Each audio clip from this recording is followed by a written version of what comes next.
매일 전해주는 따끈따끈한 경제 이슈와 기업 분석을 전달해드리는 7월 30일 화요일 데일리 마켓 모니터 시작하겠습니다. 첫 번째 이슈는 맥도널드 실적 부진에도 주가는 올라입니다.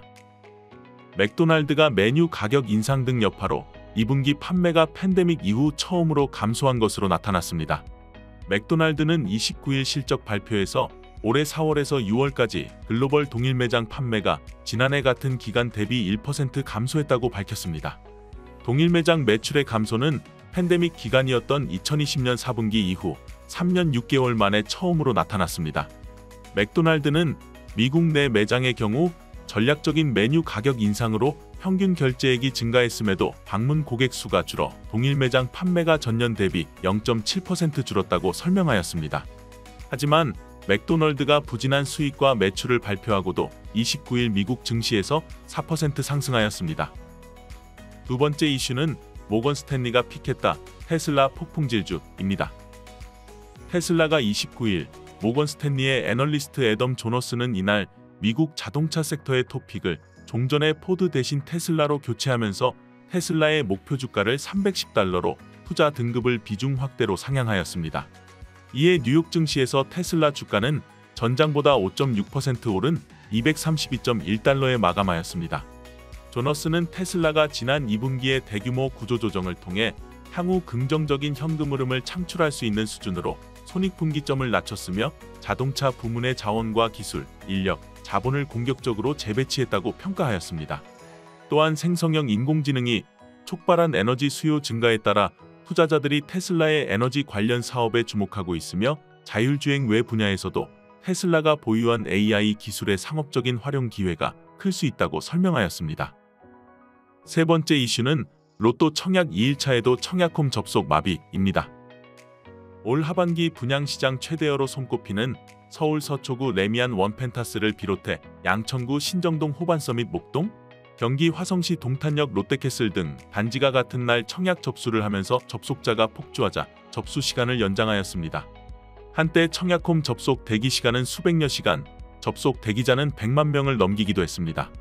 한국부동산원 청약홈은 29일 청약 접수 중인 단지에 청약홈 접수 마감 시간을 29일 밤 11시까지 연장했으며 접수단지 중 동탄역 롯데캐슬 청약 접수는 청약 접수일을 29일에서 30일까지로 변경하였습니다. 호반서밋 목동도 이날 계약 취소 주택 2가구에 대한 무순위 청약을 진행하였습니다. 동탄역 롯데캐슬과 호반서밋 목동은 분양가가 시세 대비 5억에서 10억 원 정도 낮다는 평가를 받는 것으로 나타났습니다. 네 번째 이슈는 LIG넥스1, 미국 사족보행 로봇 기업 고스트로보틱스 인수입니다. LIG넥스1은 29일 미국의 대표적인 사족보행 로봇 전문 기업인 고스트로보틱스의 총지분 중 60%를 인수했다고 공시하였습니다. 2015년 미국 필라델피아에 설립된 고스트로보틱스는 전 세계적으로 독보적인 기술 역량을 인정받고 있는 사족보행 로봇 전문 기업으로 알려졌습니다. 고스트로보틱스의 대표적인 제품 비전 60은 경쟁사 대비 긴 배터리 지속 시간을 자랑하며 자갈밭, 언덕 등 평탄하지 않은 지형에서도 민첩하고 자연스럽게 움직일 수 있을 뿐 아니라 물에서도 빠른 이동이 가능한 것으로 알려졌습니다. LIG넥스1은 미국 워싱턴 DC에 협력센터를 연내 설립할 예정이며 본격적으로 국내외 로봇 시장 진출을 준비한다는 계획입니다. 고스트로보틱스 인수는 대한민국 군이 추진 중인 유무인 복합전투체계는 물론 탐색 구조, 화재 감시, 진압, 장애인 안내 등 다양한 분야에서 새로운 혁신을 주도하는 계기가 될 것으로 기대되고 있습니다. 오늘의 첫 번째 기업 분석 리포트는 폴란드 물량 매출 인식, 영업이익 시장 예상치 상회 한국항공우주입니다. 한국항공우주의 2분기 매출액은 8,918억 원으로 시장 예상치에 부합했으나 영업이익은 40% 이상 상회하였습니다. 부문별로 살펴보면 국내 사업의 경우 대형 방산 사업의 체계 개발 및 납품이 정상적으로 진행되었고 기체 부품 사업 역시 코로나 이후 회복세가 지속었습니다. 2분기 누계 기준 폴란드 FA50의 매출 인식 규모는 600억 원, 말레이시아 170억 원 수준에 불과하는 것으로 나타났습니다. 각각 연내 인식될 매출 인식 규모를 고려시 상반기 대비 하반기에 훨씬 많이 반영될 것으로 기대하고 있습니다. 고정익 수출 사업의 경우 매출 총이익률은 20% 이상, 영업이익률은 10% 중반으로 추정되어 하반기에도 호실적을 기록할 것으로 추정되고 있습니다. 이에 한국항공우주에 대한 투자 의견은 매수를 유지하며 목표 주가는 65,000원으로 상향 조정하였습니다. 두 번째 기업 분석 리포트는 일관되고 속도가 믿는 밸류업 기대, 업종 탑픽, 신한지주입니다.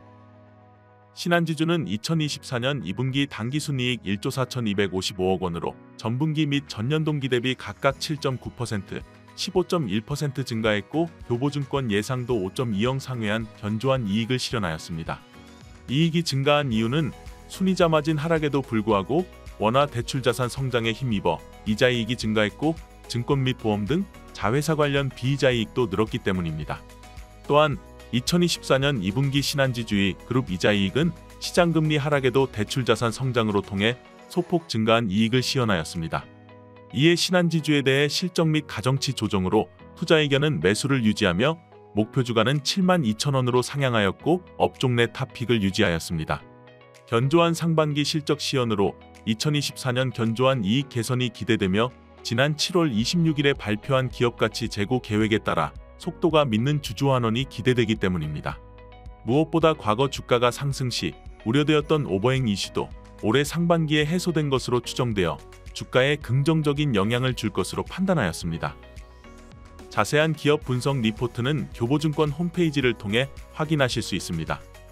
이상 7월 30일 화요일 데일리 마켓 모니터를 마치겠습니다. 감사합니다.